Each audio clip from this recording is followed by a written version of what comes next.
Hello, on behalf of the Technical University of Eindhoven, I would like to invite you to see a serious game that we have designed for the concept of food, water, energy Nexus.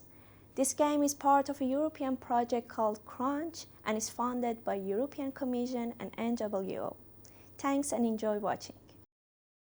Food, water, energy, all essential to human life and all interconnected. We are hungry for food, food is hungry for energy, and energy production is thirsty work. These three essential resources are already under stress, but soon they will be pushed to their limits. By 2050, the world will have 9 billion people to feed. More food means more energy, and that means we are going to need a lot more water. But on a changing climate, we have to achieve more with less. As we better understand the way our resources work together, we have more power to keep them healthy now and in the future. The S.N.O.G series game was designed with exactly this aim in mind, to encourage better choices and collaboration for the management of natural food, water, and energy resources in Brainport Smart District in the Netherlands. Entering the game interface, you will be given an introduction to the game performance and the case area. The game works like a strategic card game that puts the most powerful scientific modeling data at your fingertips.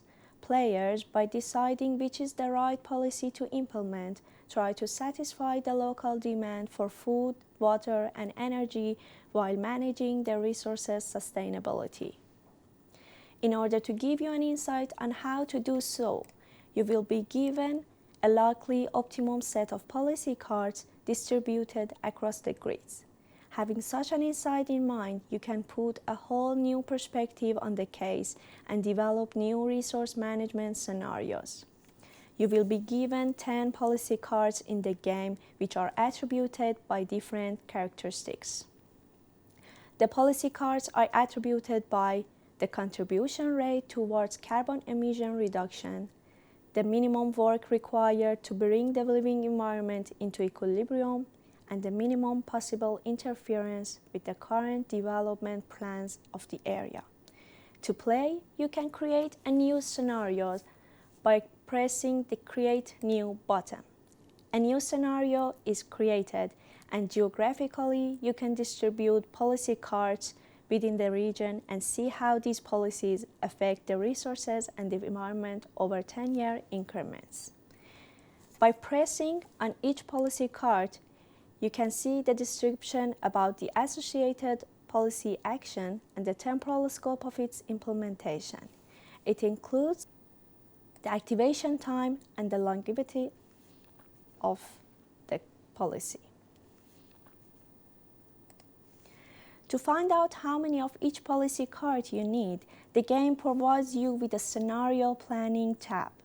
Using the slide bars in this tab, you can figure out the optimum required number of each policy card to create a balance between the supply and demand of each of these resources. Then you can allocate the required number of each policy to the desired location, either through dragging and dropping the policy card to a grid of the map,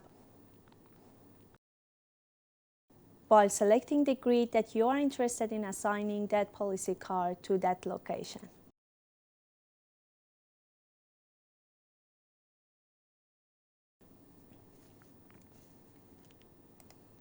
You can increase the satisfaction of the local demand by formulating cleaner, more efficient, and more compatible management scenarios, employing available policies at the right location and a desired combination.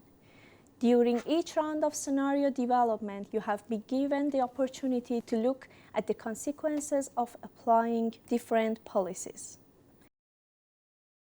You can compare the scenarios and decide which one contributes more towards your aim regarding the resource management in BSD.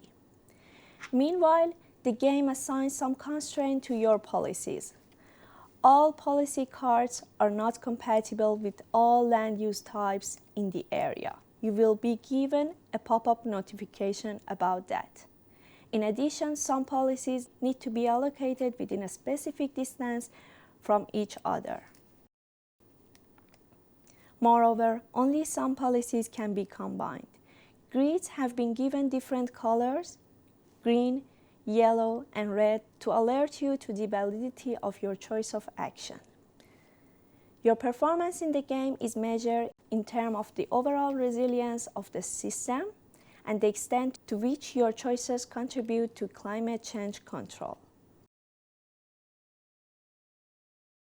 You can end the game by pressing End Game button and choose your best case scenario among all those scenarios that you have created. The game allows you to share your result with other players. Here is an example scenario from an environmental friendly perspective. This scenario tries to focus on as clean as possible resource use. In this scenario, you can see that some policies have been combined. Farming-related actions have been combined with sustainable production system. As you can see, these two policy cards have been combined on some grid, as I selected. The energy sources have been chosen from renewable alternatives such as solar panels.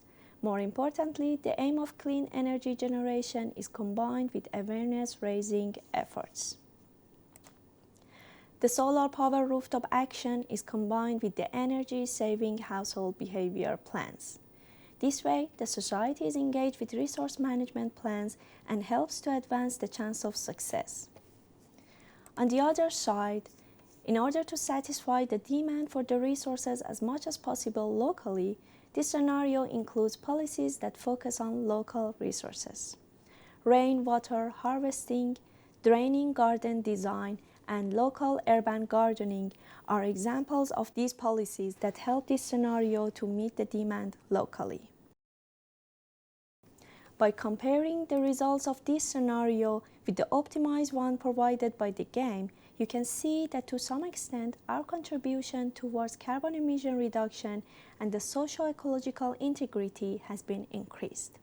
It is also important to take into account the temporal scope of the selected policy's implementation while developing a scenario. It is wise to design long-term development plans as the model provides sufficient information about the likely impacts of the scenarios on the future of the resources and the environment